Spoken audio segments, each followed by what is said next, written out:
Hey guys, welcome back. BDCKR here, and we're back with Season 8, Episode 14 of our weekly Q&A videos. We don't actually have anything planned for, I think, our pre-episode talk this week. Well, it's that sort of magical week between Christmas and New Year's, where I think a lot of people get used to, I mean, it's how, in North America at least, right? This is like time off. There's a big 2-week chunk. Everything seems to be in a bit of a lull, and maybe more so this year because of the pandemic, and I think a lot of schools are coming back later. Yeah, and just thinking about it now, I actually do have one thing that I want to mention. So I've talked at a short, not very long, but I've talked a little bit about Garfield Eats, which is the Garfield-themed restaurant that had a very, very short-lived opening in COVID times in Toronto, and it was owned and operated by Nathan Masry, and he has, Garfield Eats has shut down, and I got an ad on my Instagram pretty recently from Scooby Eats, which is a Scooby-Doo themed restaurant, which is yet to open. And so there's a picture of Scooby-Doo and Nathan Masry sitting next to each other, and the caption is, "Done with the cat, it's time for the dog. We've got some work to do now." Or I should say that's actually on the image itself, and then the caption, the pure text caption, is just, "We got some work to do now, hashtag Scooby-Doo." And then there was a bunch of other stuff, but the part that I've kept in the screenshot is mission: feed farm-to-plate Scooby-Doo food to every human. That's kind of neat. It feels thematically, it doesn't quite fit, but that's kind of neat. It doesn't feel like it fits. It's very strange. I think the goal of feeding Scooby-Doo themed food to every human is perhaps an ambitious one for a person who, as far as I'm aware, has only opened a test restaurant for 1 year in Dubai, and then a restaurant in Canada that was not able to stay open for more than a year. Yeah. It seems perhaps ambitious to feed every human. If you said every person in Toronto, I think that would still be impossible, but, it would be an order of magnitude of impossible that, I think you could claim. Oh, like different infinities. Yeah. Like infinities to the power of infinity is way bigger than 2 times infinity. Yeah, I might be wrong, but I don't think that you'd be able to get Scooby-Doo themed food to every single person on the globe. And what is Scooby-Doo themed food? He eats Scooby snacks. It's kibble. It's basically dry, crunchy. You'd probably get biscuits that they would call Scooby snacks. I mean, what if you looked at Garfield Eats? The food that they had was not. There was some food. Okay, so what? But Garfield ate pizza. Okay, what food do you think would be a Garfield Eats? Pizza. He ate some pizza, but that's not his favorite food. Wasn't it? It was. It's totally. He's known for that. Like, he's a big. He's not known for pizza. What's he known for? Lasagna.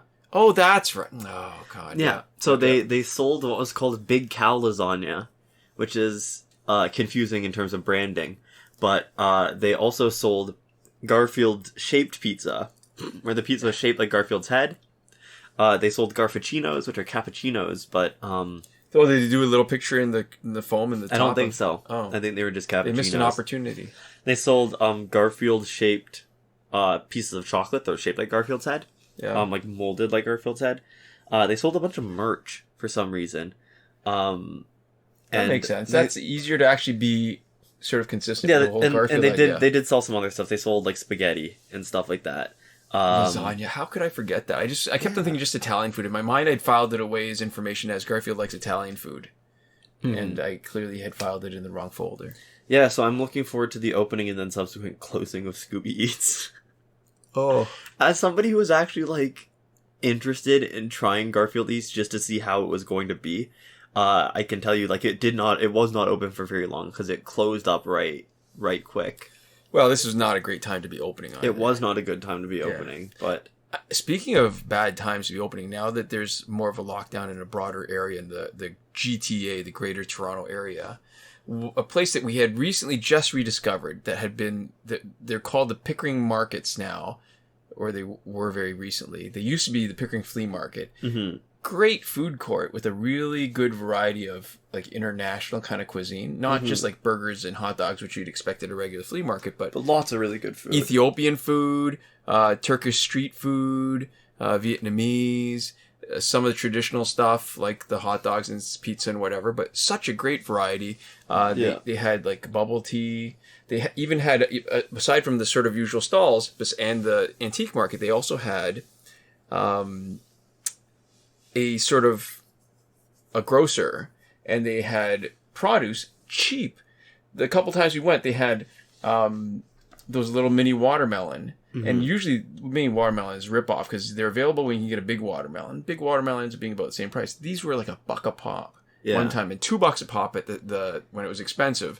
And even then, it's still. I mean, the details are important. Maybe I'm just saying, a place near us that we like closed down. And they actually shut down. They sold out, and because of the lockdown, I guess they timed it so that they were going to shut it down. Mm-hmm. Completely, so it's going to be gone. Mm-hmm. Yeah, no, we just recently rediscovered it. For anybody who doesn't live in Pickering, the deals maybe are less important than the emotions involved. Yeah, I guess so. That makes sense. Yeah, but anyways, I think that's our sort of week in review. Another thing, I guess, in sad news: Brian David Gilbert leaving Polygon. But the good news is that he's going to continue to make like content. So, right. I guess it's just going to be in a different form. But that's the stuff that's been going on with us. I think getting into our questions now. Our first one comes from Mayhemic. We did talk about this last episode. So this is a carryover, but we had a few other things Yeah, we're returning to it because you realized that you wanted to say something about it. So this is the, hey guys, love your videos. Have you guys considered putting your political talk towards the end rather than the beginning? And then he just says some nice stuff, or they say some nice stuff. Oh, it was nice of asking it. Yeah, so they start off with that, but that's the question. That's the important bit. Yeah, the important thing I wanted to mention I totally forgot is that we've been doing this being this YouTube thing, and not just the YouTube thing, because if the first part of it was a lot of glitches and stuff, right? Yeah. We didn't get into the jabbering and talking until a little bit later, but even then it's been a few years. I mean, this is season 8, and we've got like hours of this. So when we started, we could generate our own discussion and questions about injustice. It wasn't that hard. If there was always new content, there was sort of new ideas, new things to explore, and hundreds of hours later, mm-hmm. We rely a lot more on commenters to ask questions that can be a takeoff point for talking about injustice or whatever. So if you are interested in not political talk, then we need more not political kind of comments that are more than just the, hey, is this in this pack? Hey, does this work like this? Because those are relatively straightforward questions. Stuff that we can talk about. Yeah, there's a good wiki on injustice where you can look up a lot of the stuff. So it doesn't make sense to rehash just those kind of factual questions. And if you're talking about team nobody stuff, wants 50 minutes of Google where you have to only get the predetermined answers answered for you. Yeah. And about the multiplayer teams too, we've played so many different teams. I mean, we haven't done every combination, because you can do when you've got 144 characters and I don't know how many gears, you can do a huge number of combinations. Mm-hmm. But we only play the ones that make sense to us, that are either fun to play or especially effective.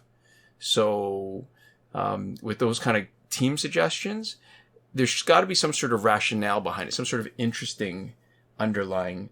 If it's not a theme, at least a strategy that makes it worth playing around with different things. Because again, if there's a good team, there's a good chance we played it, except for maybe the medals, because I'm not a big fan of anybody except for maybe Catwoman, because she's just it's crazy fun to play with her. Mm-hmm. Yeah. So there we go. So our next question comes from Ovidiu Dumitru. As always, let us know how to pronounce it if we've done it wrong, and we will make our best effort to fix that. And they say, happy holidays, guys, and thanks for doing this. Small advice, if I may, would be really great if you could sync the in-game footage with what you were talking about in that moment.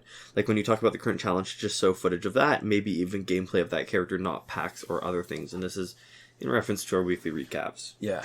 And like we said last time, I mean, there's things that I've said we'll never do it, and this is one of those things that I'll say we'll never do it. Yeah. And maybe eventually, because you put the worm into our head, that it might. I think it's unlikely, though. Well, so what it really is you have to think about the process of doing it. So what our process is right now is that for the packs and everything, for the weekly recap, what you do is you just stay on the main page for a certain amount of time, right? and then you go through the store and get those information from the packs. And that's basically it. It's just going into the menus and showing the information for what's currently in. So it's like store, survivor, like main menu, all the hits. So the main information that we cover in the video is just those pieces as they show up. And so we put it up relatively quickly too, right? Like we don't spend a lot of time doing stuff, and I feel like the important thing is getting the information out rather than having the video be nice. So you're checking the information at the same time as you're filming the video. Then you upload the video while we record the audio, and then just put the video underneath the audio. Yeah. If we were syncing it up, what that requires is having the audio first, recording the video alongside listening to the audio. Right. Then, once that's done, uploading it, right? And that's after the initial thing where you check and already have written down all the information. And then it's syncing it up. And then if we're doing any cutaways or anything, it's making sure that we do that. And so the problem is that you can often find time to record the video by yourself before we have time to film the audio together. Right. And so if we were to do that, what that would end up being is just, I think, several times more effort per video for actually getting it out. It would go out later. It would be, it would take a lot longer to produce.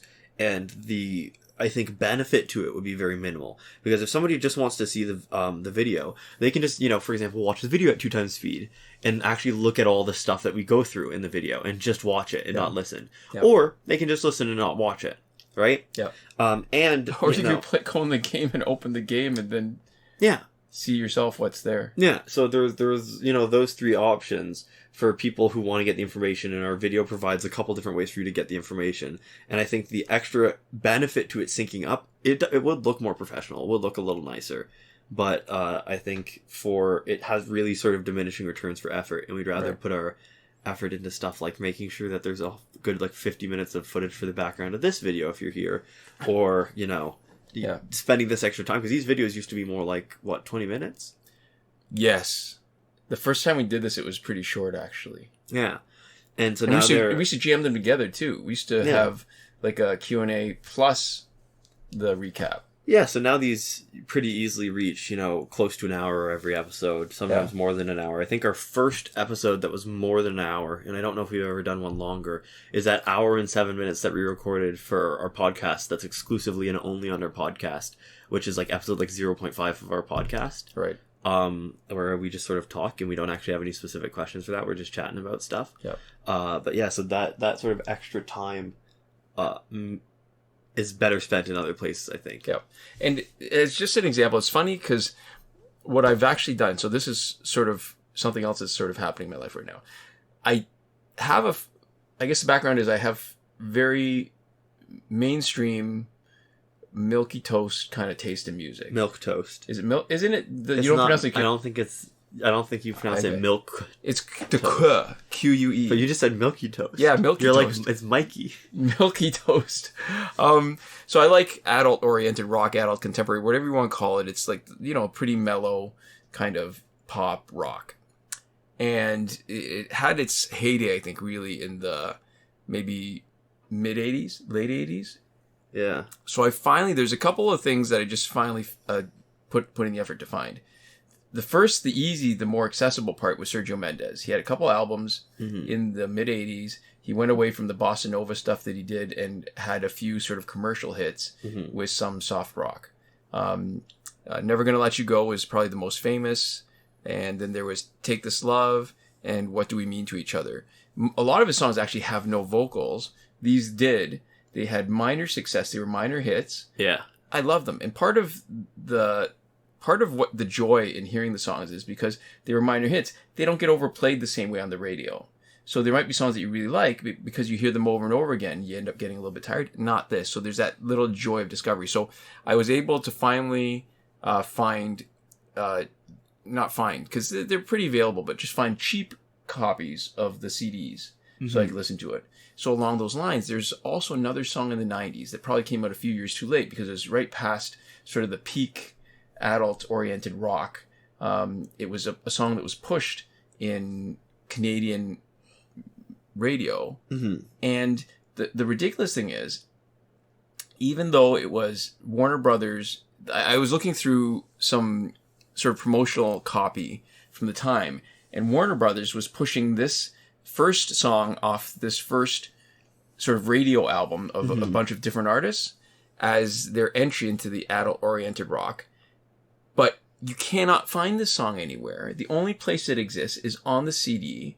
I've used Discogs, and there is, for this one song, it was a duet. One of the people on the duet has no other credits. Mm-hmm. You can't find any other credits for this person on Discogs. So that's the only thing they've ever done. Only thing they've ever done. Under that name. Under that name. And then the other singer has one album on Discogs and apparently sings vocals on a few different groups locally, but hasn't done much else that's been noted. Mm. So it doesn't exist anywhere. So I finally got this for Christmas. Somebody found the radio CD for me. Yeah. I got it. I ripped it so that I could have a digital version of it. And what I was thinking of doing, and I'm sort of debating whether it's actually worth it or not, because it's so hard to find. Part of me thinks there's got to be somebody else who remembers it from 1990 like I do, but I think the likelihood is pretty small, so that they could actually enjoy it, because there's nowhere else you can listen to it. It's not on YouTube. It's not like anywhere.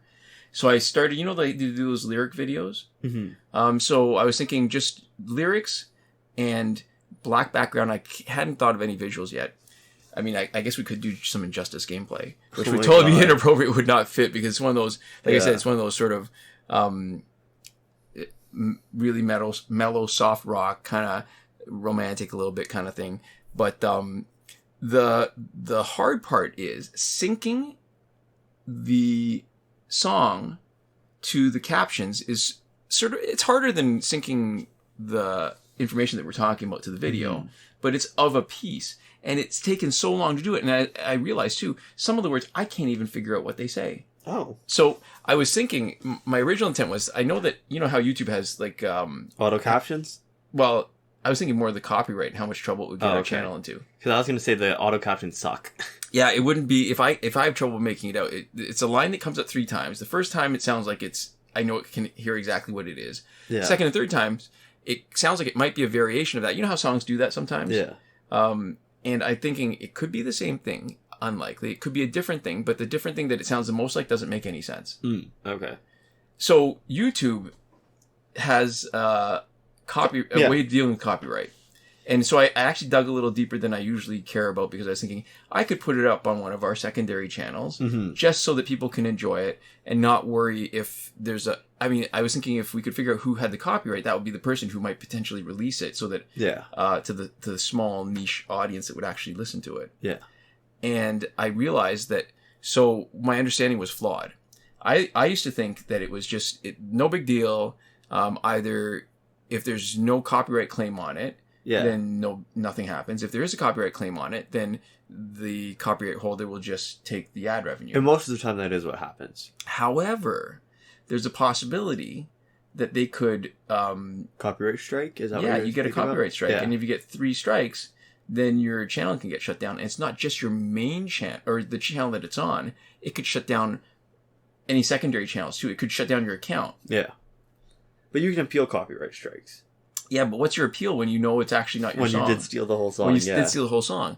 And so part of me was, until I realized that, I thought, well, the worst that'll happen is they'll get ad revenue and people get to enjoy it and they'll see it, and maybe Yeah, but very few people do copyright strikes. Really? Yeah, like very, very practical few. It's the super minority. Copyright strikes are a lot bigger of a deal. Yeah.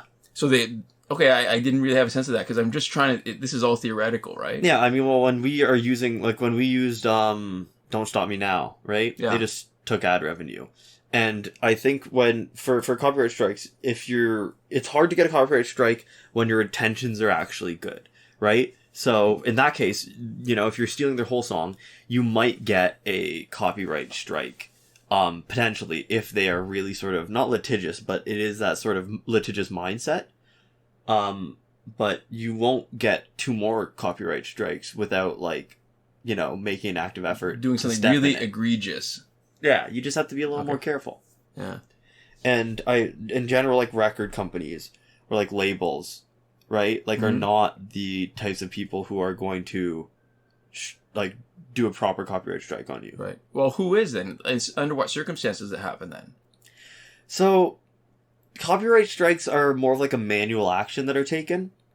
And for copyright strikes that I've seen done, it's more like when somebody releases, like, it's when people make fun of like a bad movie, for example. Okay. The creator of the movie might try to copyright strike somebody so that they could get the video down, and sort of like as like a punishment almost. It's meant to be like almost punitive to sort of make people talk about your stuff in the right way. So it's when people get mad. Yeah, and that's, people more abusing the strike system, because that stuff almost always falls under fair use. Right. But yeah, so copyright strikes, because most people, they don't, like, if somebody uses your song and they don't monetize it, and then you can either monetize it or take it down, right? Most people don't want to say, I want to, teach that channel a lesson. Right. Right? Because it doesn't, and if it's something as small as this, there's no real sort of motivation for them, right? Right. If it's getting views and they want ad revenue, they might want ad revenue. If they, for some reason, want to distance themselves from the song for whatever reason, right, they might want to take the video down. Or if they think the video's crap or they don't want it to be representative. But the thing is, there's no real cachet in what you're posting for them as a company, right? Right. So there's not really any cost to them for letting you keep it up, or for even just clicking a button saying, I don't feel like it, and taking it down, if the mood strikes them. But copyright striking is not really something that is likely to happen. That's more like when you come to something and you say, okay, I don't like this. Like, if somebody's using your song and they're also using it in a context that you find detestable, right? You might say, like, okay, well, that makes sense to copyright strike then. Sure. Yeah. Right? Because I want to, like, I want to say, like, no, absolutely not. I want to deter people from using my music like this. Right. Right? Right. Interesting. So I'm still of a mind. I haven't even gotten to the point where I'm going to ask you whether you think it's worth doing. I'm still sort of stewing a little bit with the idea and trying to figure out what those words are. Mm-hmm. And there's nowhere to look up. So maybe in a few weeks. That reminds me of that Reply All episode. About that This person. is it. All right. Yeah, that's exactly what motivated me to start looking for stuff. Yeah. So, for anybody who doesn't know, Reply All, it's a great podcast. I think we've referenced it before. And there's an episode of Reply All where they go through the story, and I'm not going to tell you where it ends up or anything except for the start. I'll give you the exact starting point, which is what you get in like the first few minutes of the podcast, which is this person remembers a song very clearly and nobody else remembers it. And so he knows the tune, he knows a bunch of the lyrics, and he's thinking about it, and people keep trying to be like, I don't, know what you're talking about. You might be misremembering stuff. Yeah. It's all and in so your head. it's all that, and the story itself is really cool. They talk to a bunch of music people. It goes a lot of, I want to say, unexpected places, and places that a story normally doesn't go in. It's one of, I think, the best Reply All episodes of recent memory. It was really good. Episode 158, The Case of the Missing Hit. Yeah. That's what it's called. So podcast is Reply All. Episode is 158, Case of the Missing Hit. Highly recommend it. It's good listening. You listen to it and you loved it. I did in its entirety. I don't think I've listened to any of the other podcasts, and I generally don't listen to podcasts because I have a hard time fitting it in my day where I can actually pay attention to what people are saying while I'm doing something else. But this was good enough that you had to listen. Oh, I was done what I was doing, and I actually interrupted a bunch of other things just so I could finish listening to it because it was compelling. I remember because I was listening. You listened for a few minutes. And then you had to go back to hear the first few minutes that you had missed, and then the whole thing. Yeah. So it made me not just nostalgic, but it made me sort of realize the value when you can actually find something. Yeah, of preserving music. Yeah. Mm-hmm. So I've intentionally not mentioned the name of the song because I think I don't want to. If I end up putting it up as a video, I don't want to spoil it. You want it to be a surprise? I want it to be a surprise. I mean, all of the 0 people who both listen to this right now and also know the song. Yeah, I think the chance of somebody else having heard it is probably really, really low because it'll be. I think it was pushed in Canadian radio. Yeah. In a way that was. But if somebody does recognize the name and you get a comment saying, "Oh my god, I would love that," that's not worth it to you. No, I want people to hear it and then say, "Oh my god, this song! I love the song, and I used to hear it. And I can't remember it." So that ties into the whole idea of the syncing, right? Like it's really brought home to me how much more work this potentially could be. And if it had been more work for the channel in general, I think we would have probably stopped this a long time ago. Like the difference between nothing, no content and some content is a way bigger jump, in terms of the value I think that is out there. But then the difference between some content and then refining it is also a big jump in terms of the effort, but a really tiny jump in terms of the quality of the content, I think. Mm-hmm. So chances are it's not going to happen. For sure. So there we go. And speaking of putting in work to make your content better, this next question comes from Goonboy. And they say, whoa, the quality of your newer videos are way better than your older ones. And yes, they are. And the funny thing about that is that this is actually easier now, like significantly easier now. Yeah. It might be potentially slightly more time for some of the elements of it, like the recording it and then filming the audio, or recording the footage and doing the audio separately.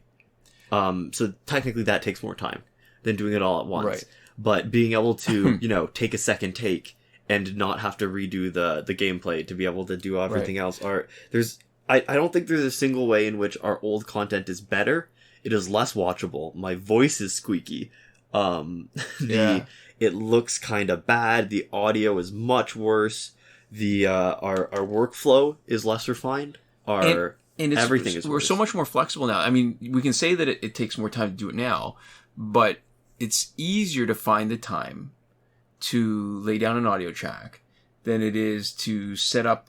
So for everybody who's relatively new and doesn't know what we used to do, we used to have a camera on a tripod looking at the TV screen, device hooked up through a cable to the TV screen. So we're using the TV screen as a display. Yeah. And recording that display while one of us is playing and we're both talking. Yeah. So you can, I guess if you've ever tried that, then it becomes really obvious how hard it is. If you've ever tried that, you should never try it. Yeah, to play and talk intelligently at the same time. Yeah, there's a reason why gaming channels don't just record their screen and use screen capture software. Like, even if you are doing live commentary, nobody just points a video camera at your screen. Nobody professional anyways. Yeah. And we've gotten slightly more professional over time. We still don't crop the home buttons off of our video, and we are still using Movie Maker, but we get a little better all the time. Yeah, I mean the only place I'd say that it's maybe worse is that because we're no longer using a rooted phone, we've lost the audio of the gameplay that we used to have. Yeah. And to me, that adds something to it, because even though I play generally with the sound off, it makes it feel more real when there's the sound of the For the actual video itself, yeah. Although it does avoid the problem that we would sometimes have where every once in a while it would be mixed weird and the in-game audio would be super loud and we would be, about the same volume, so people would have to try to strain to hear us over the sounds of dudes getting smacked. So what's weird, we're in the sort of valley of that, right? Like, if we'd actually stuck with the older setup, it would still be rooted. We'd have the audio. If we had a newer phone that was Android 10, I think there's apps that are compatible with Android 10 that let you record onboard audio and exclude the microphone. Yeah. And it's because we're in Android 9 that we don't have that option. And because this is actually my phone now, I'm not really that happy to root it in case I brick it. Yeah. So there we go. Yeah. But our next question comes from Leorio Paradonite, who has now flipped their name in reverse and made the characters of their name look all funky. So Paradonite Leorio. And they say, thanks for feedback once more. When I said Can-L, I was referring to Superman's Kryptonian name. And then the meat of the question, which is time for a height reveal. Guess for dad, 5'11 plus. Guess for son, 5'9.8 plus. So I guess I sound like I'm 1.2 inches shorter than you. And I sound like I've actually physically been in videos.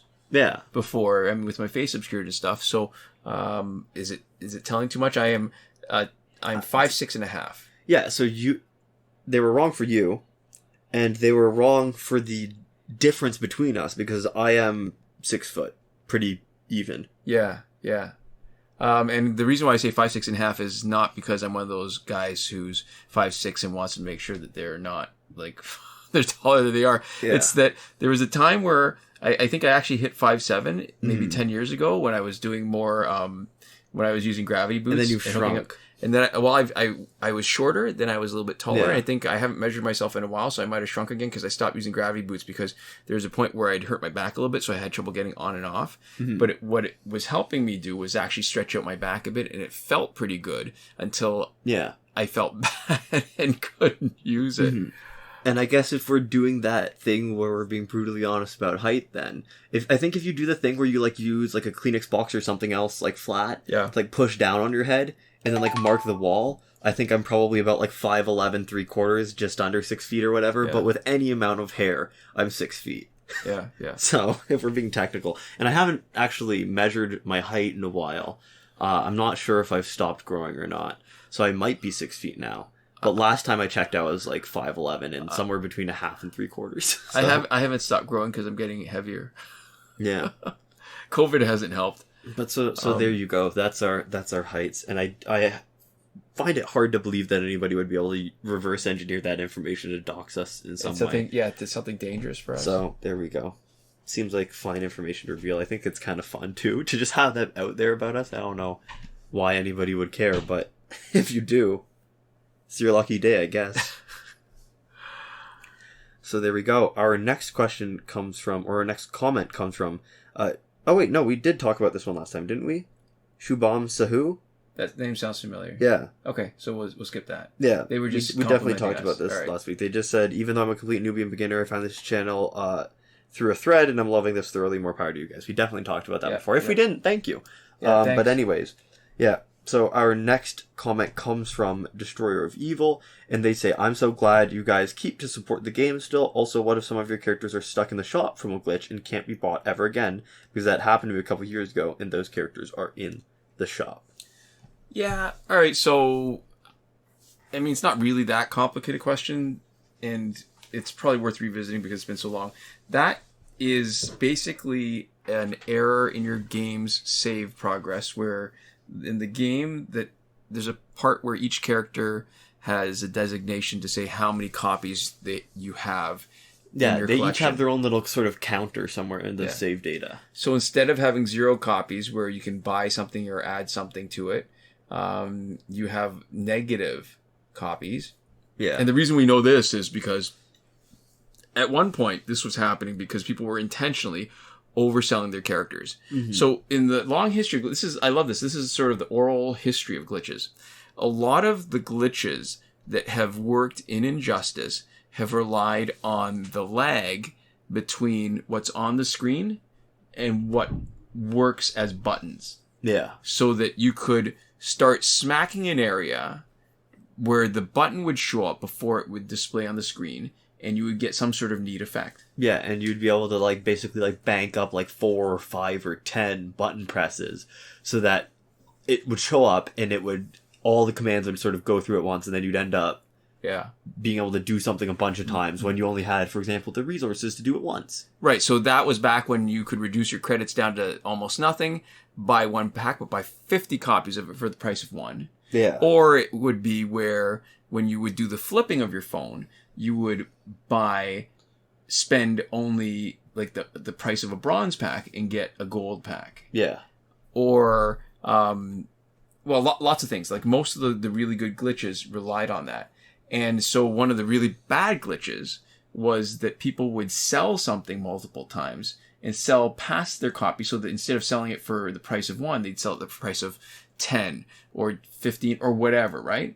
Yeah. But then, so you get lots of coins, you would lose your character. Mm-hmm. And then you would not only lose it at that moment, you would lose it forever, because once you'd reduce the number of copies of it to negative anything, anytime the game tried to give it to you, it would think you still didn't have it and wouldn't upgrade the number.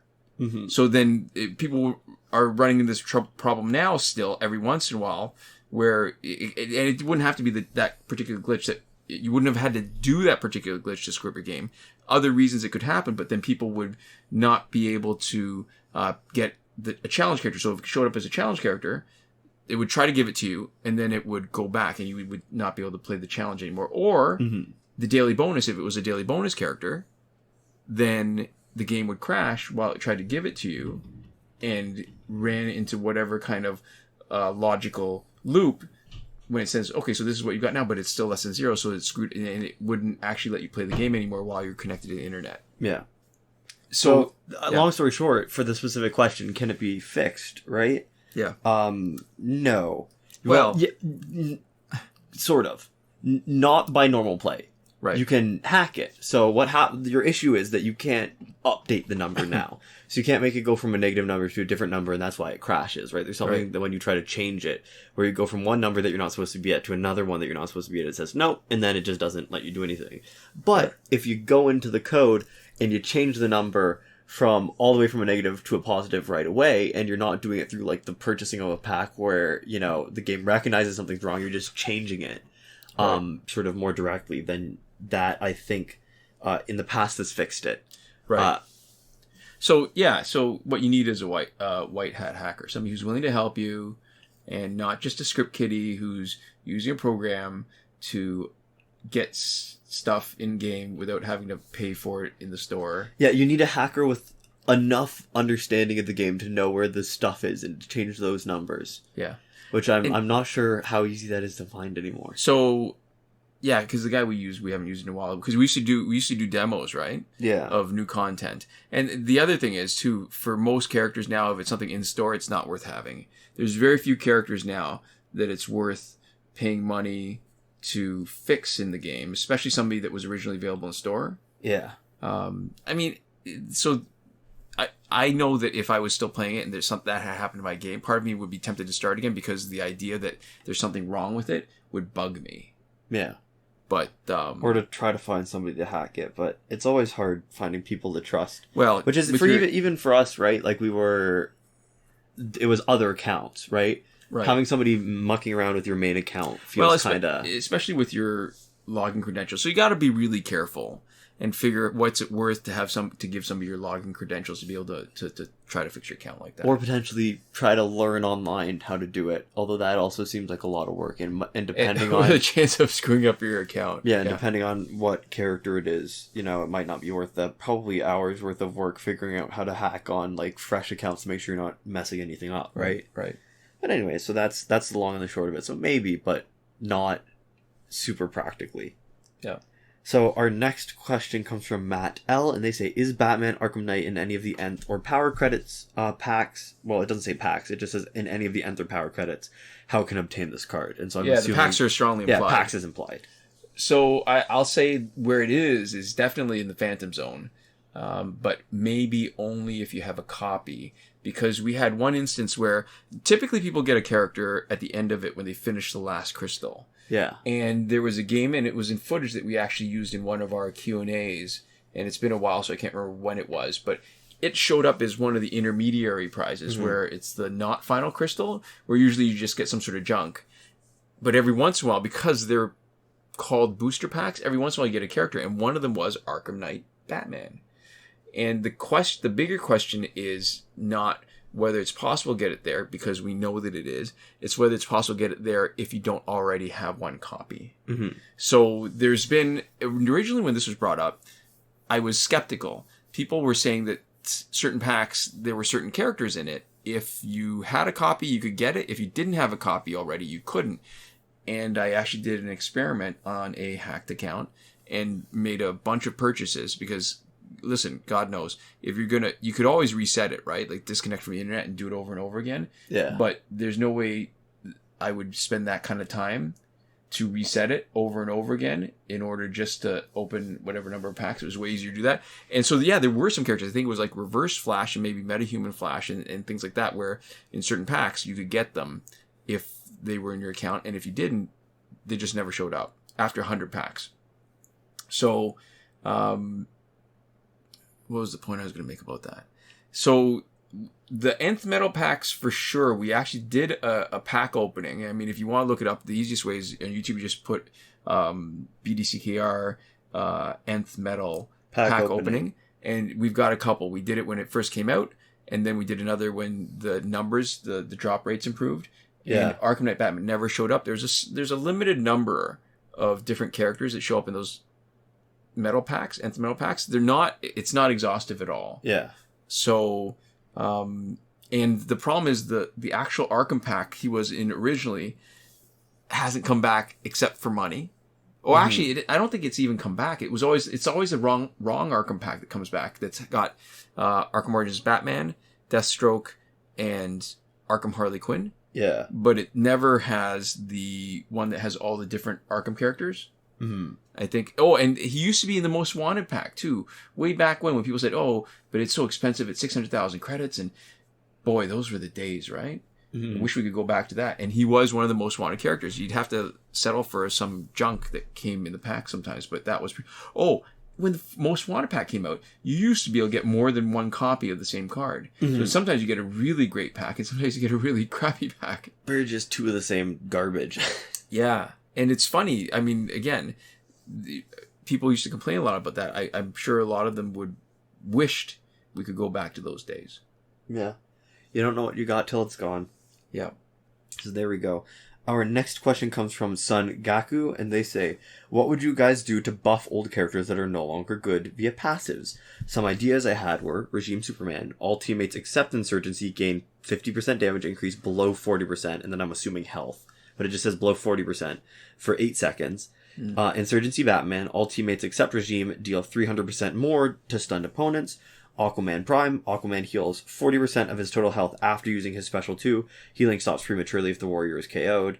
And then Batman Beyond Regular, which is Combo Ender, has a chance to deal electric damage over time that does 5% of max health, cannot be rinsed. Joker Prime, if paired with Harley, his toxic gas when KO'd deals 2 times damage.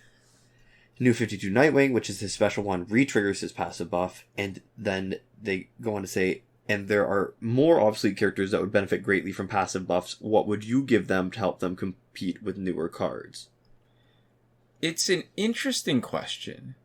I can't help but say this because it's the principle I want to talk about. When I hear Regime Superman, he used to be the best character in the game. When the game first started, Yeah. a deadly combination was Regime Superman, Regime Wonder Woman. He had a special 2 that was unblockable, full power. Regime Wonder Woman used to gain a ridiculous amount of power when she blocked. They nerfed both of them. They cut his damage in half. They cut her power gen. It feels like less than half. And instead of being the best characters, they end up being crap. If you did nothing more than just to remove the nerfing, they would be so good. Yeah. And I think before we talk about buffing anybody, we need to just unnerf some of Red Lantern Hal Jordan. I always say Red and I always think Red Sun.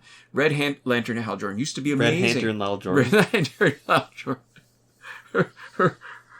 It should be from Red Lantern Lal Jordan. Red Lantern Hal Jordan used to be amazing. And again, if you want to look, we've got a video from before he was nerfed. Super. Ridiculously good. Yeah. And I think any of the original Superman, Superman's supposed to be the strongest character, right? So any of the original Superman that were either available in the store or available when it was first released, Prison Superman could use an improvement. Regime Superman could, and just Superman Prime could, because their passives aren't great. But you know what? I think part of me feels like even if you didn't buff their passives at all, if you just buff their stats and their basic stuff, like their attack, maybe added effects without reducing the damage, or just gave them higher stats. What you're doing now is using the oh my gosh, my brain is fried. The cards that you use, like the augmentations. Augments. Yeah. Oh my gosh. So if you used augmentations to buff their attack and health, you're getting them almost to the level of what the current cards like, but they're not even there. If you could do that, there's lots of cards that just because of the way they fight, the rhythm, that you wouldn't even need them to have passives, and they could still be a decent, secondary or tertiary card on your team. Yeah. Maybe at the main. Oh, actually, you know what? Technically, with Tanti Totem and Master's Death Card, almost anybody could be effective now. They just need their stats high enough. Yeah. And so that is the interesting thing. Yeah. So I think at the end of the day, you almost you don't need to make new characters relevant. You'd almost rather just have brand new characters if you have the option. Where if you're spending all those work to make new passives, those are nice passives. And those are great ways to make, New skins. a character that makes sense still. Right. But like even if you have the same skin but you just swap the colors, right? Like even if it's not like a new character design, same animation, same specials, literally just change the colors around. Say it's from Nega, whatever, right?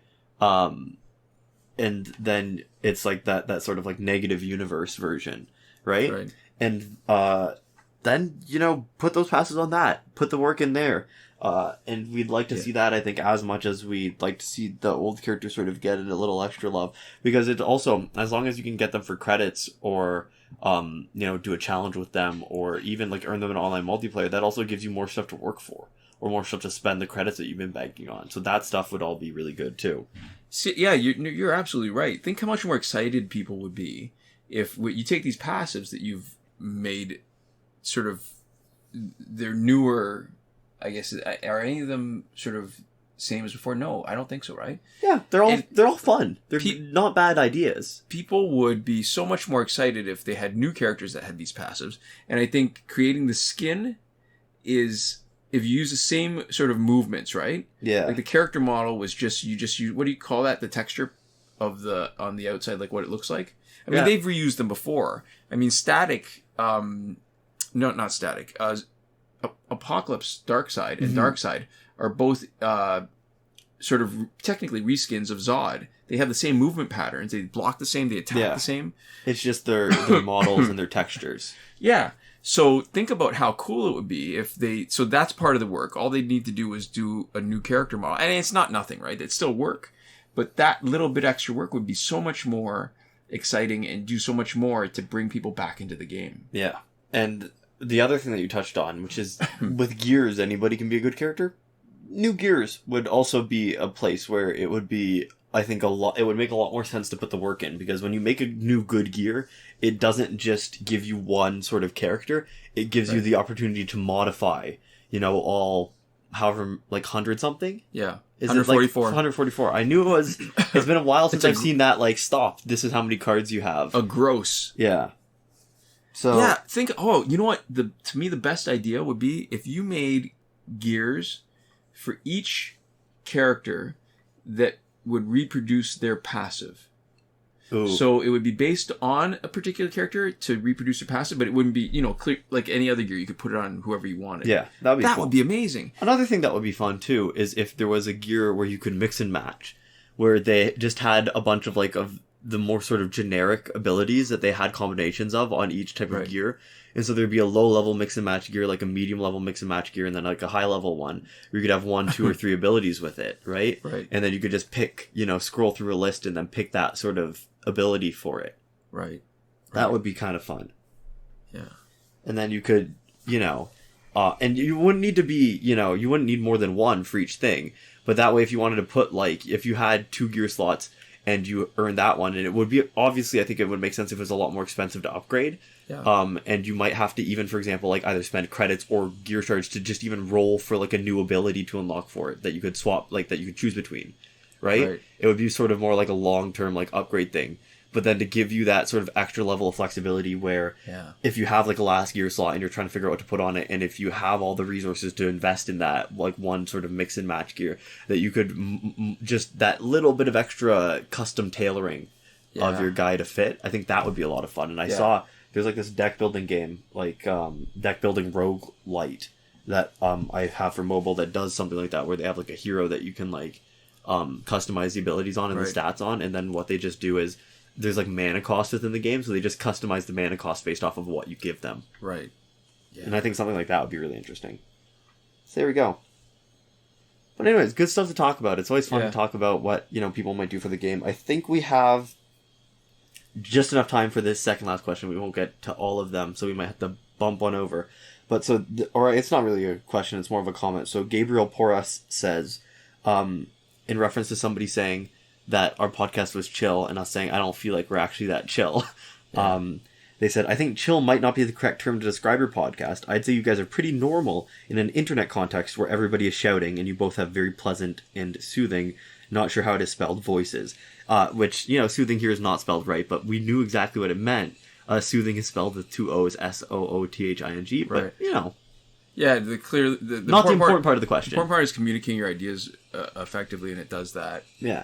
And it's funny, right? because I think if this was more, I don't feel like I'm performing so much as I'm trying not to stutter and not to stumble over my words. You know what I mean? Like, it's not, I don't feel like an entertainer. I think part of the motivation when people want to make things big and loud and whatever is that draws attention, that gets views, and I don't care enough because this is not a living for us. Yeah, no, so I think that makes sense. When people say chill, what they mean is relatively subdued compared to a lot of internet made for internet content.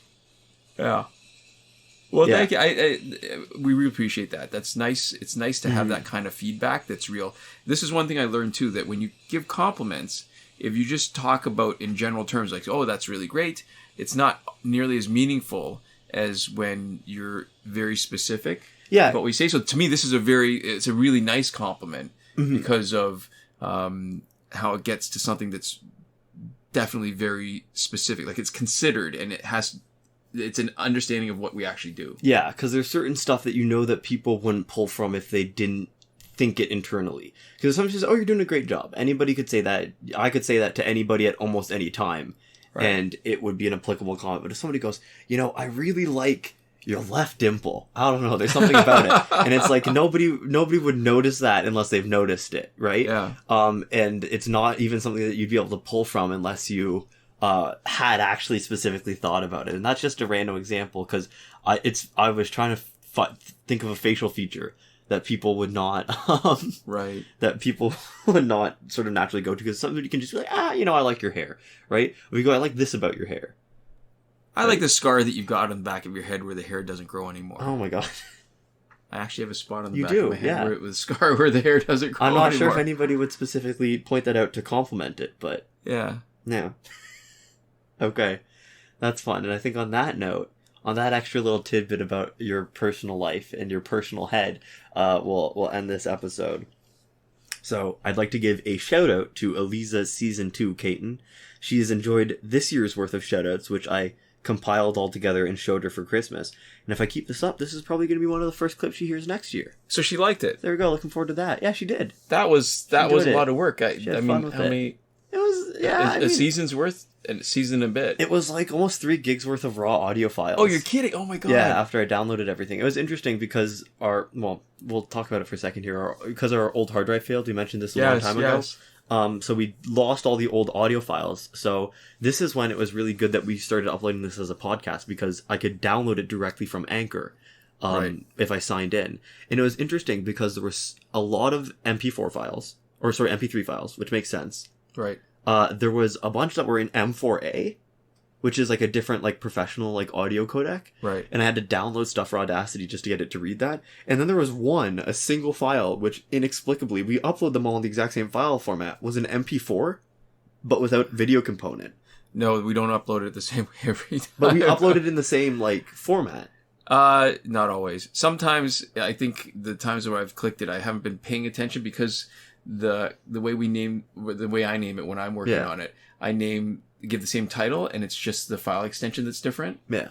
Then sometimes if I click on the wrong one, Anchor knows it'll take the MP4 and then it'll rip the audio from it. Yeah. So I probably did that once without really paying attention. So it might have been you, but we don't record an M4A. We don't, like, that's not a file type that we use. No. So it was weird that some of them were a normal recognizable file type and some were weird. But anyways, that's not the point.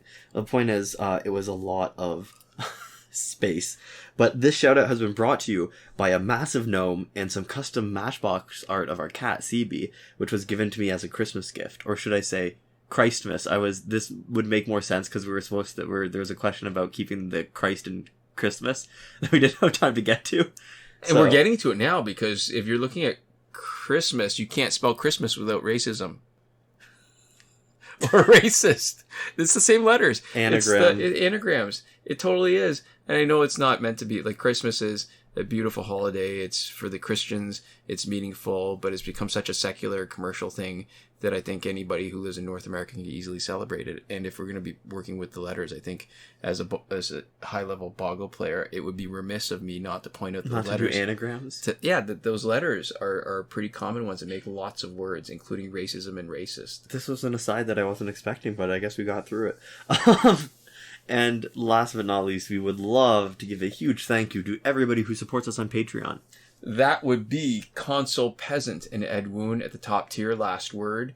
Mohammed Albshaiti at the Your Message Here tier. Shawn Farrell, Daniel Simonson, Aaron Maule, Michael DeVries, Brandon C., Irvin Ruiz, and Eddydoo, who support us on the credited level. And Chris Wolf, Scarlet Danny, Awesome Gamer 2 for 1, Pavu RS, Gavin Malott, and Isfar E at the gratitude level. There you go. Thank you so much for watching, and we'll see you next time. Komoda.